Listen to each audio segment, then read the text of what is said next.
নিজের চোখে দেখা। কিছুদিন আগে একটা জানাজা পড়িয়েছে, খোদার কসম করে বলছে 6:30 ইন্তেকাল করেছে। হসপিটালের বিল দেনে বালা নাই, 4 সন্তান।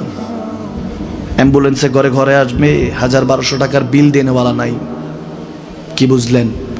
ক্ষণস্থায়ী দুনিয়া।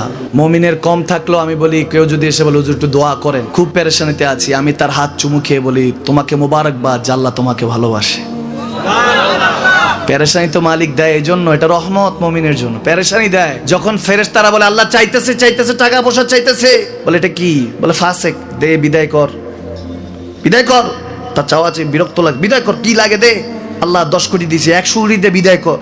মুমিন যখন চাইতে থাকে আল্লাহ আমাকে কিছু লাগবে, যখন একটু করে চায় আমার মাটাকে সুস্থ করে দাও, বাবাটাকে আল্লাহ আমার স্ত্রীকে, আমার আমাকে একটু তৌফিক দাও, চাইতে থাকে মুমিন। আল্লাহ বলে যখন ফেরেশতারা দেখে মুমিন চাচ্ছে, দেরি করতে পারে না, তাড়াতাড়ি খাজানা নিয়ে দিতে নেবে, আল্লাহ বলে রাখোস না, এত তাড়াহুড়া কিসে?